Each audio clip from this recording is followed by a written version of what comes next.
The mentor and Hanayama. I have a classmate named Hanayama since middle school. It all started shortly after meeting my senior. Even in high school, Hanayama and I were in the same class, and one day he approached me out of the blue. "Hey, you've been hanging out with that senior from the third year lately. What's up with that?" At the time, I was drawn, no, enchanted by the charisma of that senior, and I stuck to him at every opportunity. Apparently, Hanayama had been observing me closely. "Oh, that guy? He's really into the occult. He's like my mentor." Hanayama knew me from our middle school days. In fact, back then, Hanayama was also an occult enthusiast, just like I was. We competed to gather knowledge and went to various places together. Hanayama looked surprised and said, "So there's someone who knows more about the occult than you? I'd like to talk to him." "And that brings us to what happened during the daytime," my senior said, gazing at a rusty nail he had taken out from somewhere. "What kind of story is it?" My senior spent his free time and after-school hours in the library. I knew that, so I had told Hanayama to come to the library after school. Hanayama had some business to attend to first, so he arrived a little later. "So, what club is Hanayama in? Isn't he in a club?" "He's in the Go Home Club." "Same as me," my senior said. "I see," and continued to gaze at the nail. There were few users in the library. My senior, a second-year student, another second-year student, and one library committee member. Making noise in the library was not allowed, but since my senior showed no intention of leaving, changing locations was impossible. My senior remained silent, gazing at the nail. I wondered if it was something with a story behind it and closed my eyes. Using a method I had learned before, when you want to see something that's not visible. Even when you look at it normally, you can see it by looking at the afterimage on your eyelids. With this method, even someone with my dull senses could see something to some extent. Vaguely, on the back of my eyelids, the silhouette of my senior's fingers and the nail appeared, but nothing particularly unusual. Still, my senior remained silent, and an awkward silence hung in the air. Suddenly, the door creaked open, and when I turned to look behind me, Hanayama was at the entrance. Ah! Hanayama's eyes and mouth widened when he saw my senior. He realized a bit later than I did, and when my mentor noticed Hanayama's reaction and looked at him, I moved. I stood up with a loud noise, my gaze fixed on Hanayama.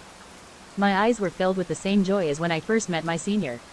"Hey, is that him? Is that Hanayama?" my senior asked eagerly. Hanayama was still frozen. I, feeling bewildered by the situation, simply nodded.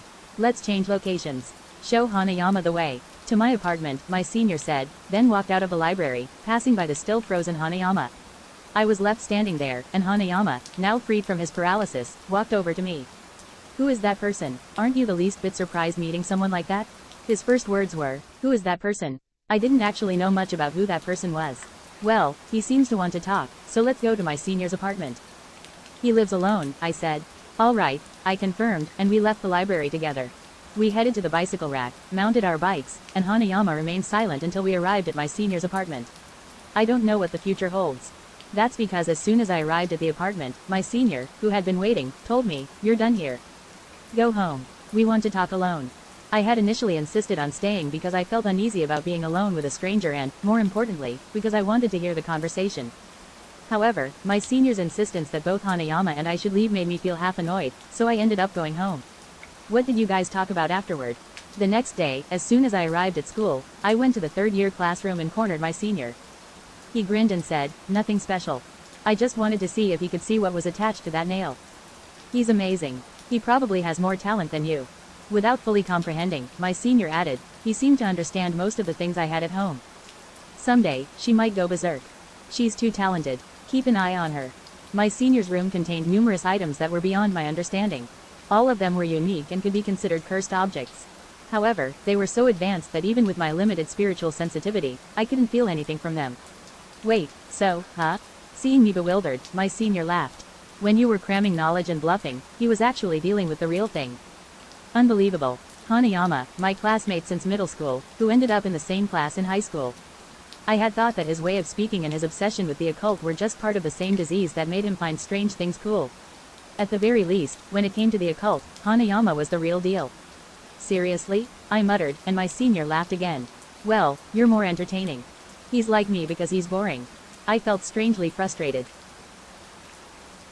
How was it? Truly dangerous things may not be visible to your eyes, but they can have an impact. This is also discussed in The Mentor series here. We have included links to the first episode and the previous episodes in the description, so please take a look. On this channel, I narrate Japanese ghost stories. If you have any other stories you would like me to introduce or any questions about the stories, please leave a comment. And if you enjoyed this video, please give it a thumbs up and subscribe to the channel. Thank you, and stay tuned for the next episode.